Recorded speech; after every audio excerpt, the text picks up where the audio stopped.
요한계시록 1장 4절에서 8절까지의 말씀입니다. 요한계시록 1장 4절에서 8절까지의 말씀을 함께 보겠습니다. 자, 한 목소리로 함께 크게 읽겠습니다. 요한은 아시아에 있는 7교회에 편지하노니 이제도 계시고 전에도 계셨고 장차 오실 이와 그의 보좌 앞에 있는 7영과 또 충성된 증인으로 죽은 자들 가운데서 먼저 나시고 땅의 임금들의 머리가 되신 예수 그리스도로 말미암아 은혜와 평강이 너에게 있기를 원하노라. 우리를 사랑하사 그의 피로 우리 죄에서 우리를 해방하시고 그의 아버지 하나님을 위하여 우리를 나라와 제사장으로 삼으신 그에게 영광과 능력이 세세토록 있기를 원하노라. 아멘. 볼지어다 그가 구름을 타고 오시리라. 각 사람의 눈이 그를 보겠고 그를 찌른 자들도 볼 것이요 땅에 있는 모든 족속이 그로 말미암아 애곡하리니 그러하리라. 아멘. 주 하나님이 이르시되 나는 알파와 오메가라. 이제도 있고 전에도 있었고 장차 올 자요 전능한 자라 하시더라. 아멘. 살아계신 하나님 말씀입니다. 우리는 성경을 읽으면서 많은 오해를 합니다. 2000년 전 혹은 그 훨씬 전에 쓰여졌던 성경을 지금 우리가 살고 있는 시대에 적용해서 그렇게 무리하게 성경을 해석하는 그런 오해가 대표적이겠지요. 이러한 오해들은 우리가 성경을 제대로 해석하지 못하게 하고 또 하나님이 성경을 통해 오늘날 우리에게 말씀하시고자 하시는 의도를 깨닫지 못하게 하는 것입니다. 성경 66권 중에 이러한 오해를 가장 많이 불러일으키는 책이 바로 요한계시록일 것입니다. 제가 요한계시록의 본문을 가지고 많은 설교를 했던 것 같은데 그때마다 다른 어떤 것보다도 시대적 배경을 중심으로 제가 말씀을 전했습니다. 왜냐하면 제가 그 당시에 시대적 상황이 이렇습니다 라고 이렇게 설명을 드려도 이 성경을 가지고 많은 오해와 또 잘못된 접근 그리고 엉뚱하게 또 이해를 하고 계시는 또 생각을 잘 안 바꾸시는 것을 제가 이렇게 보았거든요. 또한 이 요한계시록을 잘못 해석함으로 어떤 사람들은 너무나도 두려운 마음에 이 심판이 혹시 나에게 오는 것은 아닌가 이런 두려운 마음에 이 책을 아예 읽지 않는다거나 또 혹은 이 책을 읽으면서도 확신과 소망을 갖지 못하시는 분들도 제가 보았습니다. 바로 이 점을 기독교 이단들이 이용해서 잘못된 신앙으로 이끌기도 하는 경우가 많다는 것이지요. 실제로 지금 우리가 살고 있는 이 지역에도 신천지나 하나님의 교회 이런 그 이단들이 버젓이 포교 활동을 하고 있습니다. 그리고 그들 이단들의 대부분은 바로 이 요한계시록의 거짓 해석을 가지고 성도들을 유혹하고 그 거짓이 마치 사실인 양 이렇게 말을 꾸며서 이렇게 현혹하는 것이지요. 그런데 여러분, 만약 이 요한계시록에 쓰여질 당시에 시대적 배경이나 상황을 우리가 제대로 알게 되면 이 성경이 얼마나 복음적인 성경인지 우리가 알게 됩니다. 또 얼마나 우리에게 소망이 되는 책인지를 우리가 깨닫게 되지요. 저는 단언컨대 이 요한계시록을 제5의 복음서라고 단언할 수 있습니다. 말하고 싶습니다. 바로 이 책에 우리를 향한 하나님의 복음이 들어있기 때문이고 우리를 향한 소망이 들어있기 때문이고 우리를 향한 저 크신 하나님의 약속이 들어있기 때문입니다. 그래서 오늘 우리는 다시 한번 이 책이 쓰여지게 된, 정확히 말하면 하나님이 이 편지를 요한에게 쓰게 하신 바로 그 시대의 배경과 이유를 살펴보겠습니다. 또 오늘 본문의 말씀을 지금을 사는 우리들의 모습에 또 적용을 해보려고 합니다.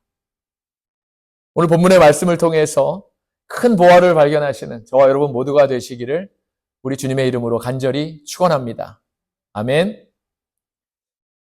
2000년 전에 고대 근동을 비롯한 유럽 그리고 아시아 일부 지역까지 당시에는 로마 제국이 그 패권을 완전히 차지하고 있었습니다. 모든 길을 로마로 통한다. 팍스 로마나죠.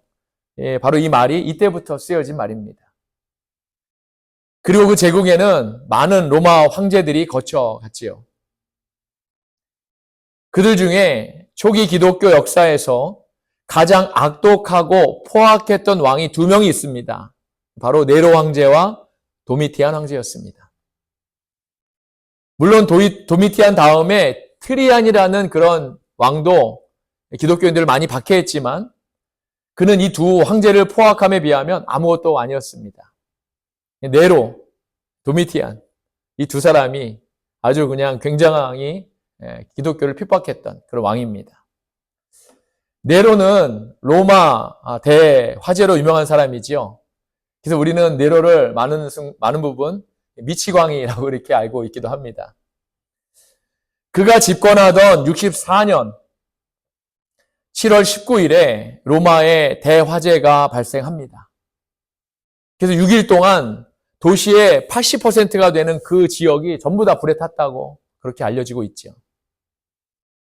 그리고 그 화재는 실제로 네로 황제가 벌인 일이었지만 그는 기독교인들에게 그 일을 덮어 씌웁니다. 그래서 그 기독교 박해를 이제 시작하게 되는 것이지요. 이 박해로 인해서 많은 기독교인들이 순교를 당했고 각 교회들에게도 참 큰 어려움이 이제 있었습니다. 이 네로 박해로 인해서 예루살렘 교회의 목사였던 예수님의 동생 야고보, 또 베드로, 그리고 사도 바울이 순교를 당했다고 이렇게 알려지고 있지요. 그 이후에 한동안은 기독교인들은 비교적 평안했습니다. 그런데 이제 도미티안이 81년에 로마 제11대 황제가 됩니다. 그도 처음에는 비교적 온화하고 통치도 이렇게 잘했었는데 이제 90년대 들어서서 갑자기 자신을 신격화하기 시작합니다. 바로 내가 신입니다. 이렇게 신격화하는 거죠. 그 이전의 황제들이나 그 이후의 황제들은 이제 그들이 죽고 나면 자연스럽게 로마인들로부터 신으로 추앙받았습니다. 하지만 자신이 살아있을 때, 살아있는 동안에 자기가 신이라고 주장했던 황제는 이 도미티안이 유일했다는 겁니다. 그는 사람들에게 자신을 부를 때 도미노 데 데우스, 즉 나의 주, 나의 하나님이라고 이렇게 부르게 합니다. 이 말에 제일 반박했던 사람들이 누구였을까요, 여러분? 당연히 크리스찬이었습니다. 오직 하나님과 예수 그리스도를 주님이라고 믿었던 기독교인들이었지요. 그들은 도미티안의 이 신격화에 아주 결사 반대를 하게 됩니다. 그래서 이때부터 기독교인을 상대로 이제 도미티안 황제의 처참한 그런 박해가 시작됩니다. 주위에 기독교인이라는 말만 들으면 저 사람이 기독교인이래 이 말만 들으면 그 집에 로마 군인이 찾아옵니다.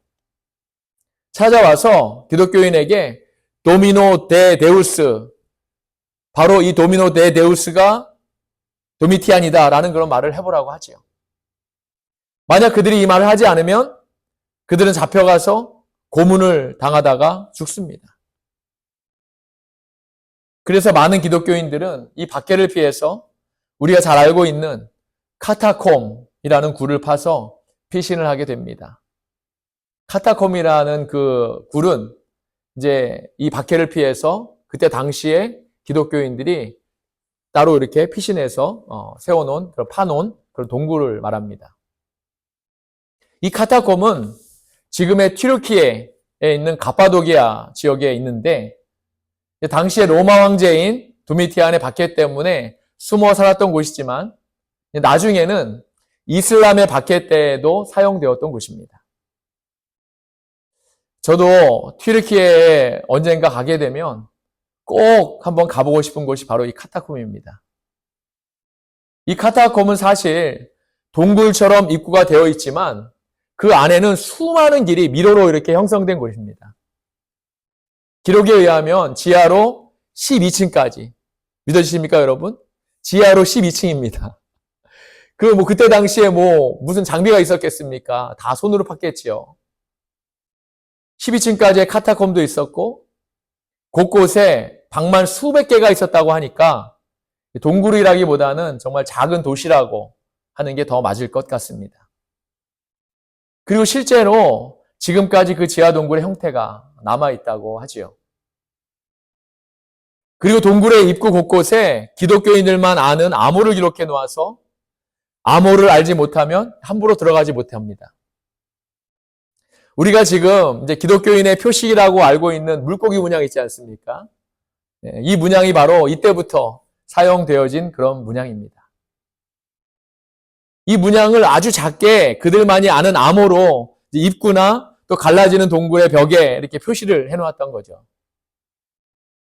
그래서 만약 이곳에 들어가더라도 길을 모르면, 이 안내되는 길을 모르면, 암호를 모르면 그 안에서 나오는 길을 찾지 못해서 죽고 마는 것입니다. 그러한 이유로 로마 군인들이 카타콤이 있는 곳을 찾아내더라도 그들은 그곳에 들어가지 못하는 것입니다. 앞에서 그냥 어쩔 줄을 몰라서 그러고 있겠지요. 그래서 이들이 그 길을 찾아내기 위해서 이제 관련이 있는 기독교인들을 핍박하고 그들을 또 찾아내서 죽이고 이런 박해가 시작되었던 것입니다. 바로 이런 박해가 한창이던 95년 어느 날 밤모섬에 유배되어 있었던 사도 요한이 하나님의 계시를 받아서 그 교회들, 바로 카타콤이나 핍박을 피해서 다른 곳으로 숨어 있었던 교회들에게 이제 편지를 하게 되는 것입니다. 90년대 초부터 약 5년이 넘게 핍박을 받아오면서 그들의 믿음을 지켜왔던 기독교인들은 정신적으로, 또 육체적으로, 또 생활적으로 너무나도 처참했습니다. 그들의 마음에 만약 하나님이 살아계시다면 왜 우리에게 이러한 박해가 몇 년 동안 계속되는데도 하나님은 그냥 지켜만 보고 계시는가? 그들은 도저히 이해가 되지 않았습니다. 더군다나 박해가 1년 뒤에 또 혹은 2년 뒤에 완전히 끝날 것이다. 이런 하나님의 말씀이나 또 계시가 있었다면 그들은 그때만 지나면, 그때까지만 버티면 그러면 우리가 살 수 있을 거다라는 그런 소망으로 견딜 수 있었을 겁니다. 하지만 그들에게 박해는 점점 더 심해졌고 그로 인해 순교하는 사람도 있었지만 믿음을 버리고 배교하는 사람도 이제 차츰차츰 늘어나기 시작합니다. 바로 이러한 때에 하나님께서 사도 요한에게 계시를 통한 말씀을 주셔서 그들을 위로하시고 그들이 끝까지 믿음을 지킬 수 있도록 그렇게 소망을 주셨던 것입니다. 이것이 바로 요한계시록이 쓰여지게 된 배경입니다. 그리고 이 편지는 편지를 받는 사람만 알고 이해할 수 있는 언어와 상징으로 쓰여질 수밖에 없었던 것이지요. 그래서 우리가 요한계시록에 읽어보면 바다의 용의 환상이 나오지요. 해산한 여자의 환상이 나옵니다. 진노의 7대접 이야기가 나옵니다. 또 666 숫자가 나옵니다. 등등 여러 가지 그런 상징과 언어가 나오지만 이것은 당시에 이 편지를 받는 사람들만이 알 수 있는 그런 암호 같은 것이기 때문에 우리가 이러한 것들을 가지고 잘못된 해석을 해서는 안 되는 것입니다. 이러한 배경을 알지 못하고 이 책을 해석하는 사람은 그래서 엉뚱하고 완전히 잘못된 해석을 하게 되는 것이지요. 그리고 제가 서두에 말씀드린 대로 이 계시록은 이 편지를 받을 기독교인들에게는 바로 복음과도 그런 같은 말씀이기 때문에 바로 제가 제5의 복음서라고 이렇게 말씀드린 것입니다. 이러한 시대적 배경을 알고 난 후에 이 책을 읽게 되면 우리는 이 편지가 얼마나 소중한 책인지를 알게 됩니다. 오늘 우리가 읽었던 본문 1장 4절에서 8절까지의 말씀은 지금 그들이 믿고 있는 하나님에 대해 구체적으로 묘사하고 있는데 그분이 아시아에 있는 7편지에 7교회에 편지한다고 말씀하셨고 이 교회들은 그 지역의 모든 교회들을 이제 대표하는 그런 교회들입니다. 그 하나님이 사도 요한을 통해서 자신을 이렇게 설명하고 계십니다. 한번 다시 보겠습니다.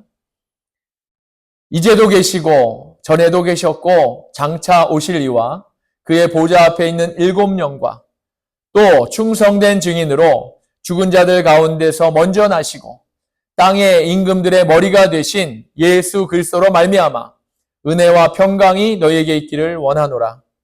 우리를 사랑하사 그의 피로 우리 죄에서 우리를 해방하시고 그의 아버지 하나님을 위하여 우리를 나라와 제사장으로 삼으신 그에게 영광과 능력이 세세토록 있기를 원하노라. 아멘.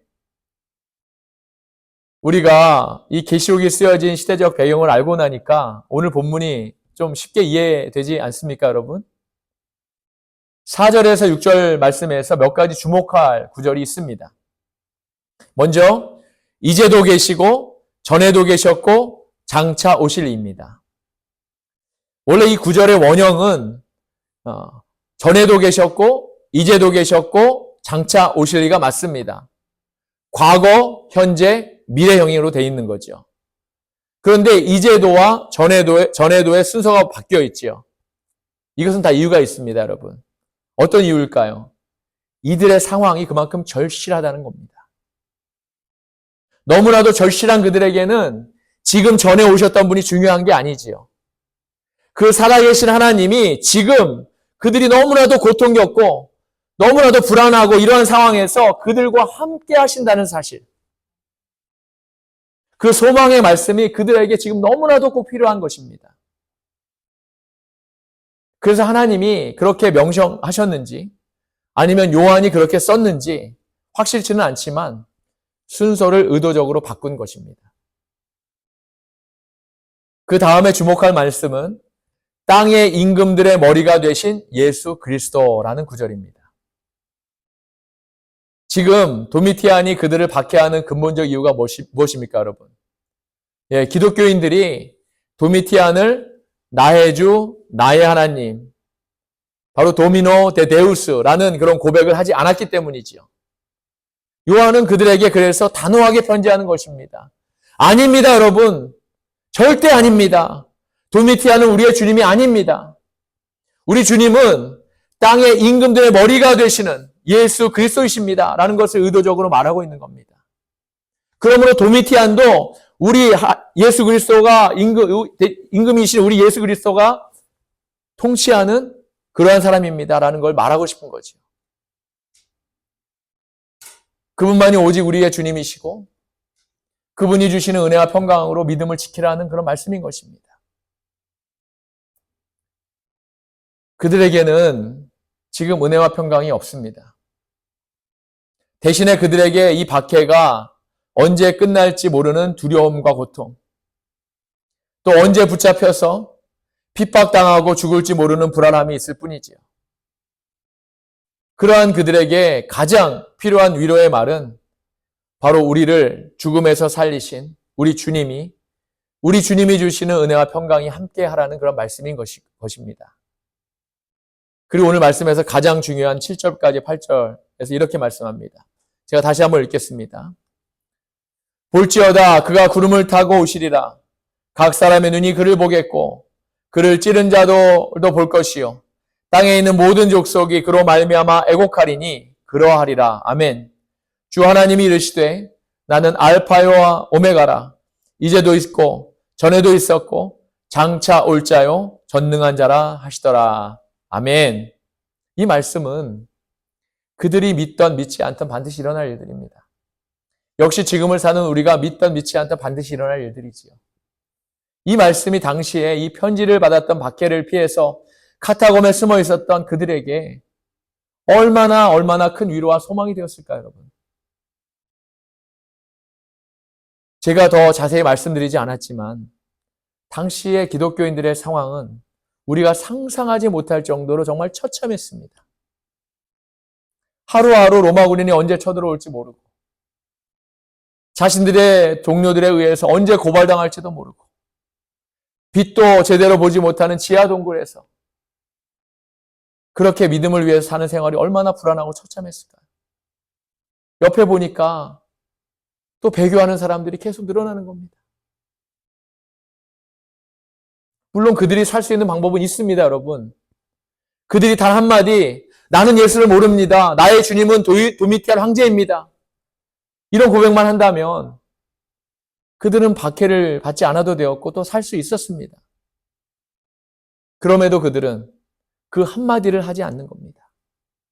예수님을 배반하지 않는 겁니다. 오히려 순교를 당할지언정 그들의 동료들을 팔아넘기지 않았던 것이지요. 무엇이 그들로 하여금 그러한 지옥 같은 생활에서도 끝까지 믿음을 지키게 할 수 있었을까요? 우리가 지난 한 달간 에베소서를 통해 살펴보았지만 이들이 죽음 앞에서도 끝까지 믿음을 지킬 수 있었던 이유는 이들은 바로 삼위일체 되신 하나님이 우리의 구원을 위해서, 그들의 구원을 위해서 바로 하신 일에 대한 비밀을 그들이 알고 있었기 때문이라고 저는 믿습니다. 사랑하는 여러분, 그분은 지금 우리와 함께 계시는 살아계시는 하나님이십니다. 할렐루야. 전에 우리의 구원을 위해 오셨던, 우리를 위해 자신의 전체를 속전으로 주고 사셨던 바로 그 하나님이십니다. 그 하나님이 지금 우리와 함께 계신다는 소망의 말씀인 것입니다. 할렐루야. 그리고 그분이 다시 오십니다. 그때가 언제인지 하나님만이 아신다고 말씀하셨으니 그 일은 반드시 이루어집니다. 또한 그 하나님은 전능하신 하나님이십니다. 사랑하는 여러분, 우리가 이 전능하신 하나님이라는 말을 자주 쓰고 있지만 사실 신약 성경에서 이 전능하신 하나님이라는 구절이 나오는 책은 거의 요한계시록일 뿐입니다. 그만큼 이 책을 받는 영혼들의 상황이 너무나도 절실하다는 그런 반증인 것이지요. 전능하신 하나님이십니다. 전능하다는 말은 완전한 죽음도 완전히 살리시는 능력이 있다는 말씀입니다. 전능하다는 말은 완전한 어둠도 완전한 빛으로 완전히 바꿀 수 있다는 그러한 말씀이고요. 전능하다는 말은 완전한 절망에서도 다시 완전한 소망으로 인도하시는 그런 능력이 있다는 말씀입니다. 또한 전능이라는 말은 무한하다는 말과 같습니다. 한계가 없다는 말씀이지요. 그 끝이 없는 위대하다는 말과도 같습니다. 그래서 그분은 우리의 시작이 되시는 것이고 우리의 끝이 되시는 분이신 것입니다. 할렐루야. 이분이 바로 여러분, 저와 여러분, 곧 우리의 하나님이십니다. 그 전능하신 하나님이 지금 우리와 함께 계신다는 약속의 말씀인 것이지요. 혹시 여러분 중에 건강 때문에 힘들고 어려운 분이 계신가요? 경제적인 문제 때문에 어려우신가요? 가족이나 관계 때문에 힘드신가요? 우리 하나님은 지금 이 시간 여러분과 함께 계시는 하나님이신 줄 믿습니다. 할렐루야. 그 하나님을 의지하지 않으시겠습니까, 여러분? 그 하나님을 신뢰하지 않으시겠습니까? 그 하나님만을 바라보시지 않겠습니까? 이사야 40장 28절에서 31절을 함께 보겠습니다. 너는 알지 못하느냐? 듣지 못하였느냐? 영원하신 하나님 여호와 땅끝까지 창조하신 이는 피곤하지 않으시며 곤비하지 않으시며 명철이 한이 없으시며 피곤한 자에게는 능력을 주시며 무능한 자에게는 힘을 더하시나니 소년이라도 피곤하며 곤비하며 장정이라도 넘어지며 쓰러지되 오직 여호와를 앙망하는 자는 새 힘을 얻으리니 독수리가 날개치며 올라감 같을 것이요 다른 박질하여도 곤비하지 아니하겠고 걸어가도 피곤하지 아니하리로다. 아멘. 사랑하는 여러분, 이 약속의 말씀을 의지하지 않으시겠습니까? 이 모든 일의 가장 중요한 말씀은 바로 오직 여호와를 앙망하는 자입니다. 오직 하나님만을 바라보는 자들입니다. 오직 하나님께 모든 것을 맡길 수 있는 자들입니다. 이 모든 일이 가능한 이유는 바로 우리 하나님을 바라보고 있기 때문입니다. 우리 하나님이 하실 일을 신뢰하고 있기 때문인 것이죠. 그러니 여러분의 문제를 이제 더 이상 세상에서 하려고 하지 않기를 바랍니다. 여러분의 어려움을 어떤 사람이나 또 물질, 돈에 의지해서 해결하려 하지 않기를 바랍니다. 오직 그분을 앙망하며 그분을 신뢰하며 그분만을 의지할 수 있기를 바랍니다. 지금 우리 하나님은 살아계십니다. 할렐루야. 지금도 우리와 함께 계신 하나님이십니다. 지금 이 자리에 저와 여러분과 함께 계신 하나님이십니다. 오늘 이 말씀이 여러분 모두에게 큰 힘과 위로와 소망이 되실 수 있기를 바랍니다. 기도하겠습니다.